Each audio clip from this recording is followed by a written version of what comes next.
Okay, let's do something else. What the hell? So to properly tune this 924 turbo, an air fuel ratio gauge is required. And it's a great addition. I mean, I've got one in my 924S car, although there's really no tuning to that. It's a different type of fuel injection system, Motronic, and it's all electronic and everything. You change the chip, but that's about it. So, to get this right, it was going to have to be done. I was going to have to add a gauge or stick something in the tailpipe or something. So, I got something. Let's take a look at what it's going to do. So, having already installed one of these, I kind of knew the routine. The one I installed was in a race car without a dash and all that crap. It was super easy. On this car, I got to looking at it, and I go, well, I don't really want to monkey up the look of it. Now, it's already got this aftermarket gauge cluster that I think Endial put in there. So you got a boost gauge and a oil temperature gauge, right? So those are aftermarket. And then your OE gauges, you've got your oil pressure gauge and then a clock. And I'm like, okay, I know the clock doesn't work, so let's put it in the clock position. And there should be 12 volts there, although it probably won't be switched because the clock always needs to be running. So I'll have to find a 12 volt source that's switched, right? So when I kind of measured this opening, and it came out to like 53 millimeters, 2 inches and a 1/16 kind of thing. And then I went to the Summit racing site and went to look at the different gauges they had available. And there was a gauge in the 2 and a 1/16. It's this Innovative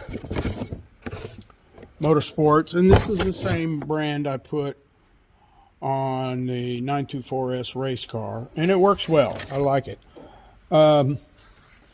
So here's the gauge, and I had this gauge cluster from that 924S. It's identical to the one in the 924 Turbo, because Porsche didn't change it. When they reissued the 924S, they put the old interior in it and pulled parts off the shelf that, the later cars didn't have. But when I started trying to stick the gauge in there, it didn't work. It's a little bit bigger, especially with that bezel. So what I did last night, I just went around the position for the clock, and you see it's got like this standoff kind of molded thing. I just trimmed that off, and now it fits quite nicely. It's not at the same angle as the other gauges, and the switch for the AC will be, but it looks tidy. So in that kit, you get the gauge with the bracket and all that stuff. Here's the O2 sensor and a cable. I thought I ordered an 8-foot cable, but I got one that's only got 3 foot. I still can make it work, pretty sure. You get a bung, a 1-inch bung that you weld onto your pipe. There's some other odds and ends. Programming cable, won't ever use that. There's a different bezel and a different gauge face. I like the black personally. So basically I'm going to be using these. Now I've already read about the hookup, so some of these aren't necessarily needed. Red is a 12 volt to run the gauge, and it probably provides power for the O2 sensor as well. Black is ground.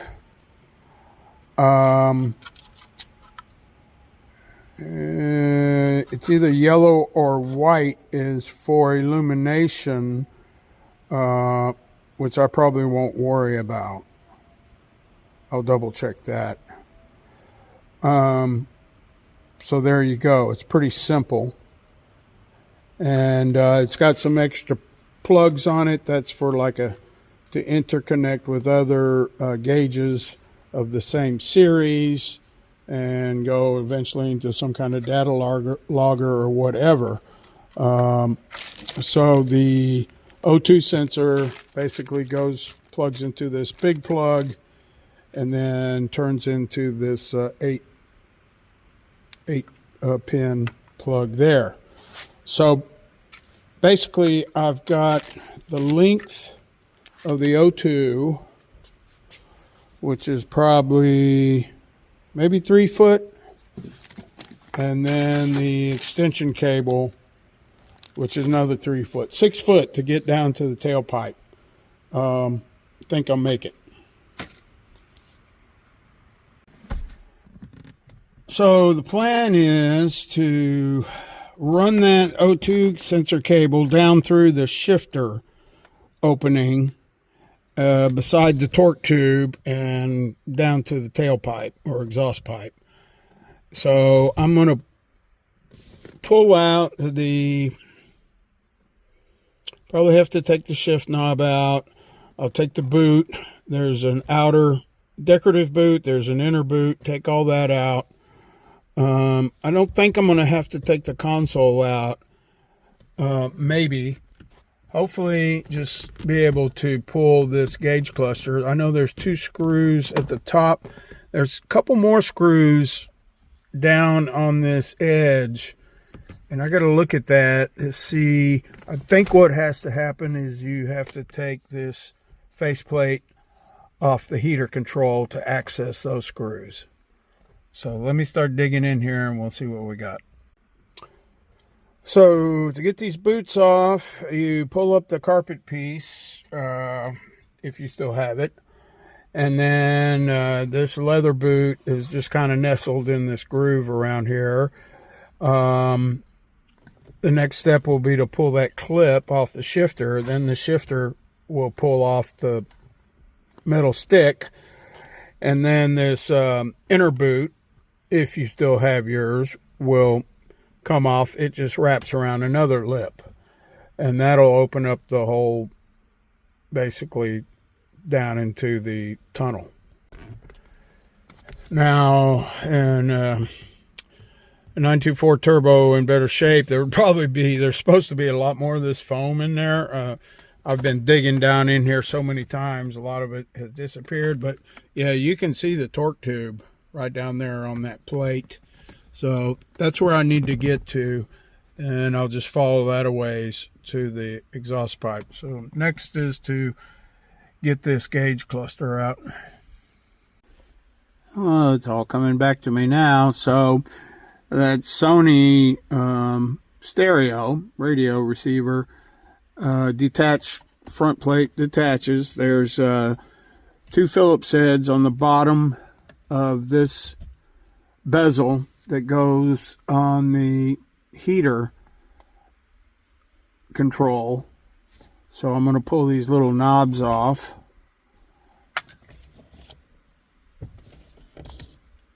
And then take those screws out, and that should come out, and that should reveal 2 more screws on this gauge cluster faceplate.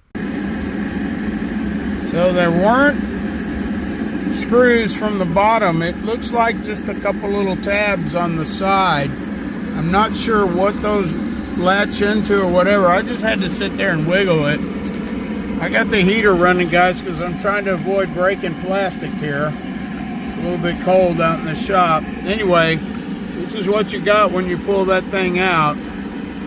I'm going to poke around with a meter and see if I can find a 12-volt power supply that is on the key switch. Alright, I got everything transferred over to the other gauge pod, and The only power I could find that was switched was the 12 volts going to the back of the oil pressure gauge. So I tapped that. So there's a red lead going to the AFR gauge. And then the clock that I pulled out, there's a light that's associated with the clock. And then the clock's 12 volts was constant, just like I thought. So I couldn't use it. But the ground, which was super handy. So on the AFR gauge, black is ground, white is that dimmer thing I was mentioning earlier. So it said if you don't want the feature, just connect it to ground. So that's what I did. And then yellow, it has to do with analog data logging or whatever, so it's inactive. So I'm going to dress all this up, stuff it back in there, and well, first thing I need to do is connect to the extension cord that goes to the O2 sensor, and I need to figure out how I'm going to route that through this console and everything. Then I can stuff everything back in there. I want to tape up all this loose stuff and make sure it's out of the way. So what I did, took the armrest off, took the bolts out of the console, right? Loosened up the console. There's a screw here and a screw, hidden screw down in here. Got the whole thing loose. I'm not going to pull it out because your heater controls will get all jacked up with all the cables and everything. So I'm just going to try to, I've got the O2 connector routed through there. I'm going to put the extension on and run it inside of this console and drop it down the shifter hole. They have something like that already going on the other side for these cables, the mirror switch and the windshield wiper. So Porsche already did that. There's room inside of there, and once I drop it down the hole, we'll see what happens then.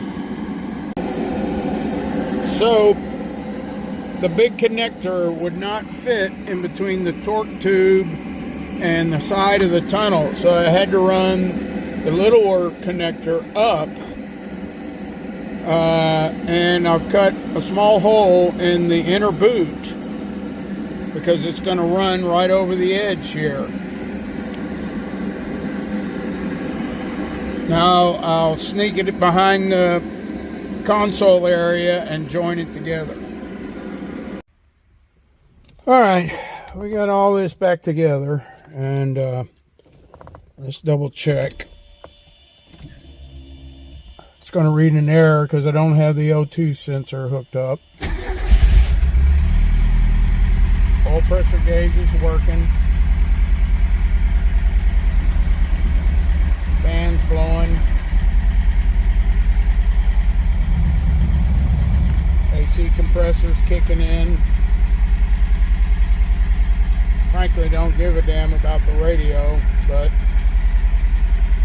it's a low priority. All right. Tomorrow, I'm going to do the bung on the tailpipe, on the exhaust pipe, and get the O2 sensor installed, and hopefully we'll have a working AFR gauge. Okay, so this is where the cable drops, and I ran it in between the heat shield and the tunnel, and I've got quite a bit of wire left, and I'm looking at placement. I'm actually thinking back here under this suspension cross member would be a great spot.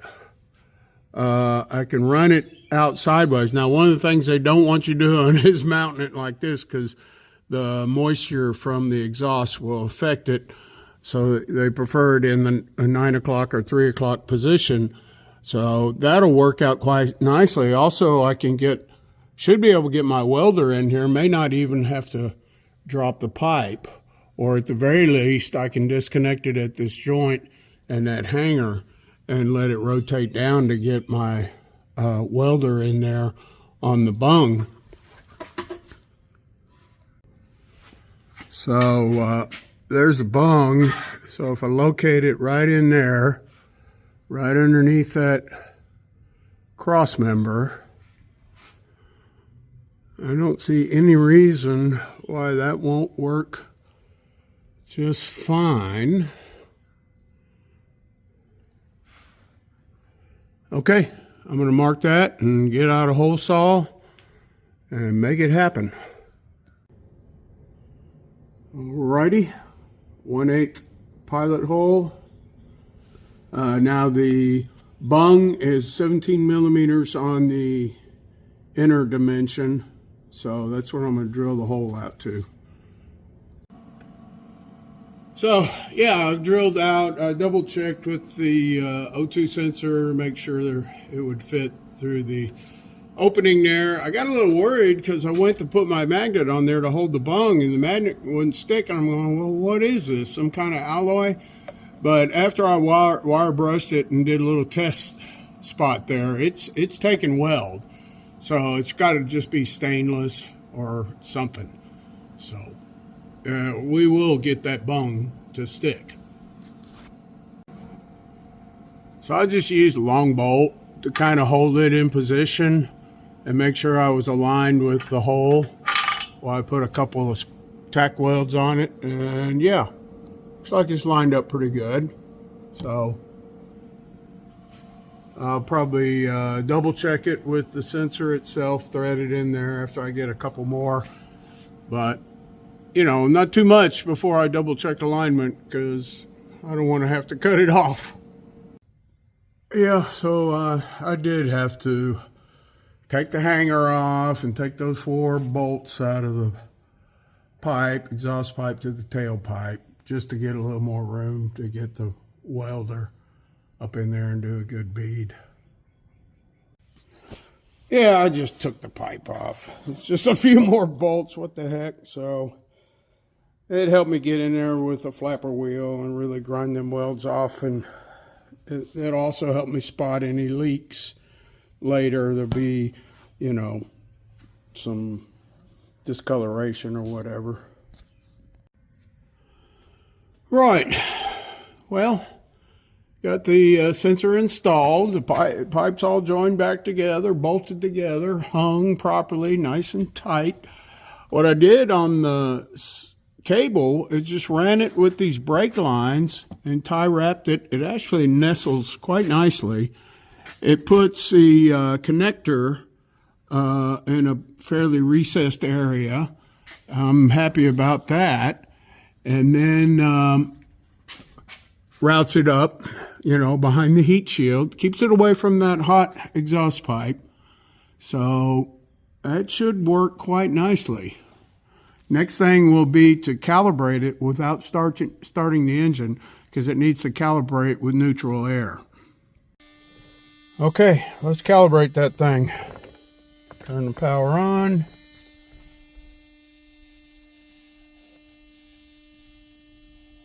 It's supposed to be saying heater. It's got an error code. That tells me it's disconnected somewhere. Crap. Okay, it's about as good as it's gonna get, I think. I'll tell you everything I had to do to get all this going on. It was sort of a thrash, but it runs a little lean, you know, at idle. Getting this thing to settle in at 900 RPM is really hard. It just doesn't want to go that low. So let me shut this thing down. I need to fix a couple other things. It didn't want to start with the DME relay in. I don't know or the fuel pump relay. I don't know what the hell's going on there. And then the whole calibration thing with the AFR was wacky. So let me kind of get all that sussed out, and then I'll come back and tell you what happened. Okay, so here's what happened. You saw me trying to calibrate, and I got an E9 code on the AFR. That was actually a code saying low voltage. So it never calibrated. But I went ahead and tried to start the engine, and it wouldn't start. So I figured the battery might be down because the AFR was reading low voltage, right? So then I hooked up a battery charger, and I put a jumper on the fuel pump relay, and the car started. However, I was reading the default reading on the AFR, which was 22.5, which is like super lean. So I'm thinking to myself, well, I hadn't properly calibrated it, right? So who knows what it's reading. So I shut the car down. I disconnected the O2 sensor for the AFR. I just calibrated without the sensor on, right? The first step, without the sensor attached. Then I pulled the sensor out of the tailpipe and I hung it out in the air, turned on the ignition again. It calibrated properly that time with the charger hooked up because it's getting full voltage. So when I was confident I had a proper calibration on the AFR, then I stuck it back in the bung and started the car up with the jumper on the fuel pump relay. And it was still reading 22.5. So I'm thinking, well, this thing is way lean. So I started adjusting the throttle bypass. It's actually idle, but I think it's a bypass. It's just letting air into the throttle body is all it's doing. And then working hand in hand with the fuel distributor adjustment, the airflow adjustment. And by fiddling with that, I was actually able to get it to start coming off that 22.5, start to richen up. But I never could get a decent idle. So I broke out my timing light, and I adjusted the timing some more. I actually advanced it some more. I had the timing light set at 7 degrees advance because it gives you a range of 3 to 7, right? Then I kept working with the idle adjustment on the throttle body, a little bit more on the fuel distributor, and also watching the RPM on my timing light. Like I said just a while ago, getting this thing to settle down to 900 RPM for idle is really hard. So I would just kind of have to blip the throttle backwards to kind of get it to settle, and then watch for the top dead center mark on the flywheel to line up in the strobe. So once I got that set, I locked in the distributor, as close as I could get it, and then did a couple more final adjustments, watching the air-fuel ratio gauge and just trying to richen it up a little. Now, you saw what I ended up with. When I blip the throttle, it'll go a little bit into rich, and then when you let off throttle, it dives into lean, but then it kind of comes back. Well, that's what they do, because when you blip the throttle, you're dumping fuel in there, you're riching it up. Then when you let off throttle, the engine sucks in a bunch of air. So that's all normal from what I've seen on my 924S. I mean, I could never get it to that neutral mark.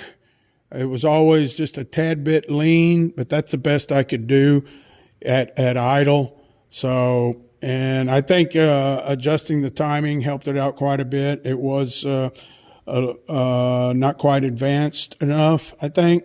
So, meanwhile, when I'm trying to open the hood, this stupid wire comes off on the little, it's got like a little